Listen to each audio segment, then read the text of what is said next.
So every Greenfoot scenario will open up something like this. What you need to know about, first of all, is the world defines what this, where these characters live. And we don't actually use the world. We create worlds of our own, and the one that's created for you here is the Wombat world.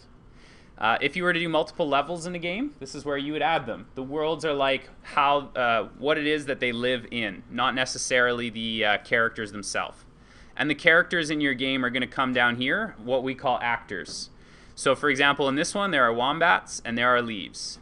And what you can do to start playing around with the scenario and see how it works is you can right-click on one of your actors and ask for a new wombat. Okay, and what it's doing now is I can't get it off the mouse until I click and say there's its home. So it's going to put the wombat there in the world. Okay. Now, part of the first chapter that I'm going to try and get used to is some of the terminology that we're going to use. So what I've done here, when I right click on this, new wombat, this is called a constructor. So constructors have the same name as the actor themselves. This is a wombat actor. This is the wombat I'm asking for. So a constructor is what the proper Java term is for it. It builds a wombat for you. Okay?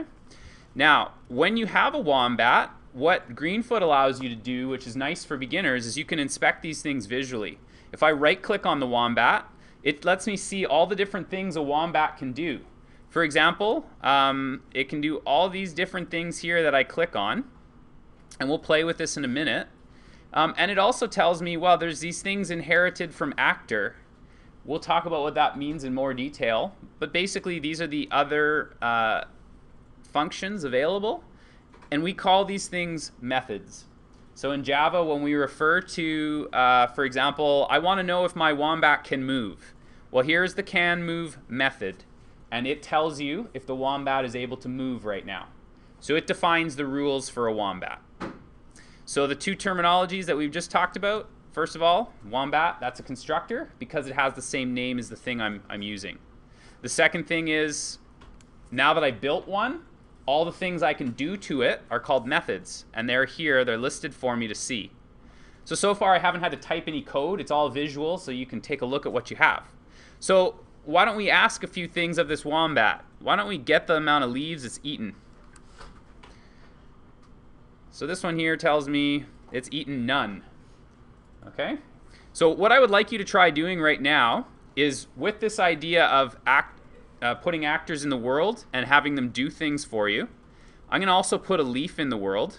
I'm going to put a few. And one way you can do it is if you hold the shift key, then every time I click, I can add a new one. So there's 3 leaves. What I'd like you to try and figure out is, how do you get your wombat to eat those leaves? So try putting 3 leaves into the world, and then what I'd like you to do is use those methods to make your wombat eat the leaves. Okay? So I'll come around and give you a hand there, but see if you can pick the right methods that'll make it eat those leaves, and then when you ask, how many leaves have you eaten? It shouldn't say 0 anymore when I come around. Okay, so I did see some of you had gotten your wombat to eat.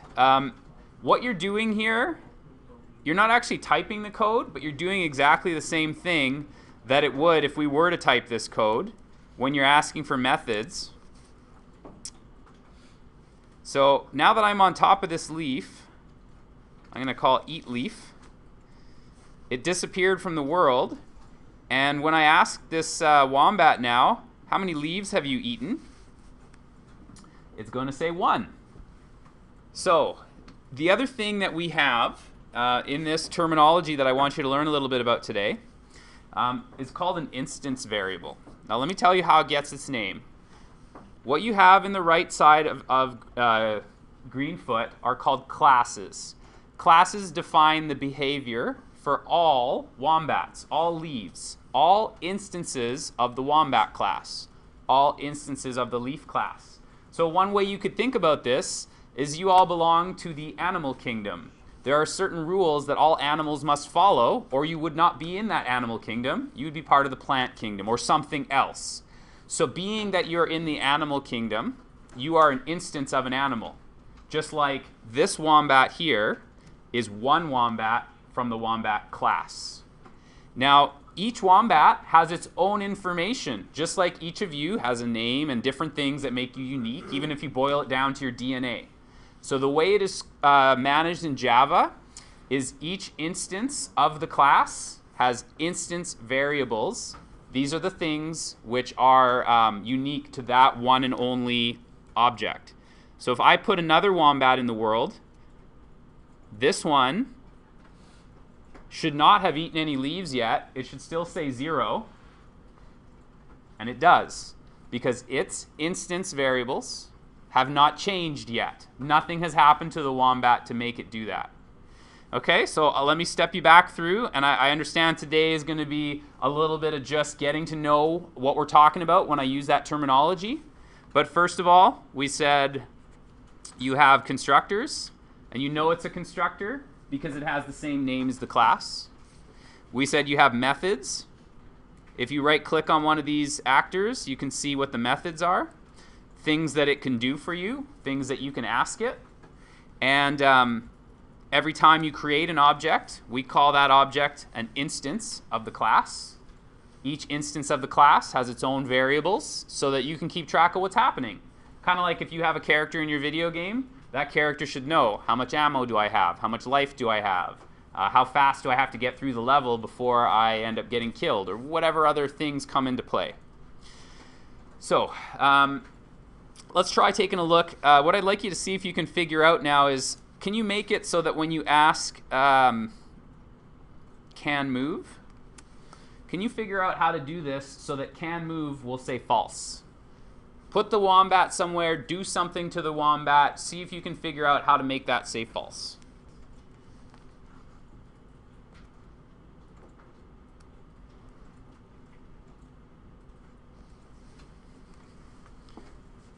Okay, so some of you might have done it all mouse clicking and trying to move them to the edge, but you would hope that the wombat would understand you can't keep moving once you hit the end of the world. You can't go outside of the world. So at this point, the way the wombat behaves, it has to say, I can't move. False. So all I did to get that behavior was I moved them to the edge of the world. But if I was to do something like this, now you would hope that the wombat understands that it now can move. And if I was to ask this wombat, I should get true.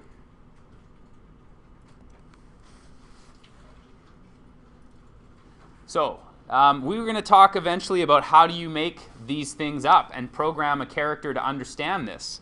But what we're getting from this character, it is returning information to us. And that's an important thing in Java. A return type, in this case, is true or false. We call that a Boolean. So anything which is true or false is named after George Boole, who is I guess we could call him the father of modern Boolean algebra.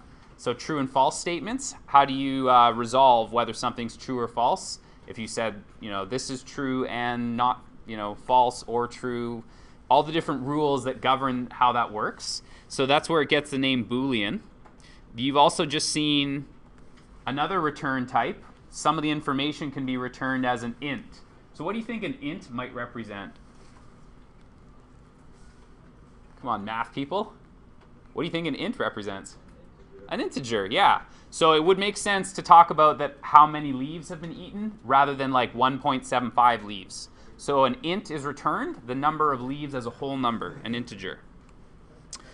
Okay, so let's try something else. What I'd like you to try and do is without using the, all you can do is right click, try and move your wombat so that it can move returns a false. But instead what I'm going to ask you to do is use a method. And the method is under the actor class. And up here, it's going to say set location. So see that set location? If you click on it, it's waiting now for you to say, where would you like me to put this wombat? What you have to do is give it a location as integers. So play with it, see if you can move the wombat, give it a new location, and then I'm going to ask you some questions about the locations on the grid. All right, so Here's a question I have for you. I'll ask you to move the mouse left or right or up and down to show me where you think this wombat's going to go. So if I was to say, set its location to 1, 2, where do you think this wombat is going to end up when I say, please set your location to 1, 2? So what do you think? Should the mouse go left or right? To the left, okay. Keep going. Here? Here? To the right, here? And down? Okay, so let's see. This is hands up. This is where I think the wombat will end up. All right, that's okay. We're still practicing at it, but let's just see if we're right here. So now when it moves, you were correct. So one thing that's something you may need to get used to is computing scientists count starting at 0. So generally when you're counting, you don't start with 1, 2, 3. You would start with 0, 1, 2, 3. Which is why if I ask the wombat, for example this one, to change its location, and let's say that I would like it to go right here, if I count where it's at, that's 0, 1, 2, 3, 4, 5, and 0, 1. So that's 5, 1, even though you might count it as 6 and 2. So that's one thing that's a little bit strange when you first get used to it. But if I do that, the wombat goes where I wanted. And again, this is to bring to your attention that we usually count starting at 0, and the good news is it's consistent. So if you're not sure, you should generally assume it starts at 0. Okay? Now, this is the last thing I'm going to give you then to play around with today. And that's how do you know then how to do all this stuff that I just showed you? And the good news is that Java and most languages have this mechanism for building in comments. And if I double click on that actor class, this is what comes up. So right where I was, if you right click on it, it says open documentation. If you double click on it, it'll do the same thing. So let's all go there right now and look at what an actor can do.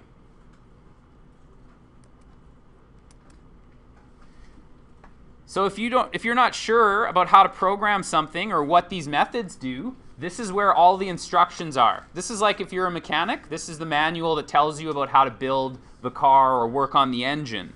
So for example, you might say to me, I would like to know the location of this object.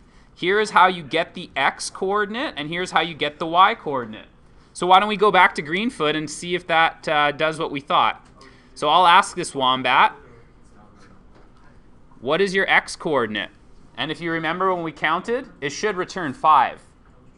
So this wombat says, I am at position 5. So when you're doing things, quite often what's limiting you is you don't know how to say it in Java. And the documentation is where you look when you're trying to find how it is that you say it with code. So we're going to actually start typing code next day. But this is where I'd like to leave it. And again, today there's a lot of terminology, a lot of things in here. So I'll let you kind of sit over and think about that. But let's just, what's a constructor? What does a constructor do? It's like the word construction. Think about it.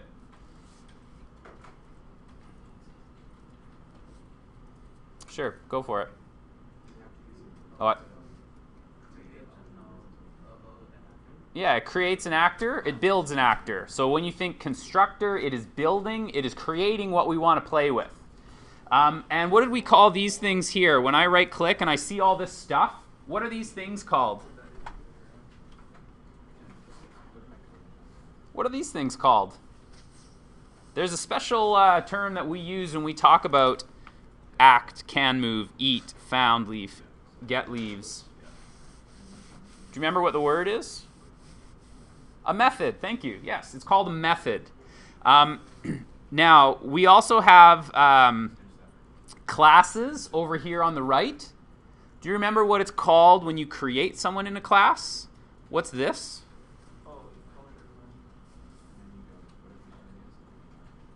It starts with an I.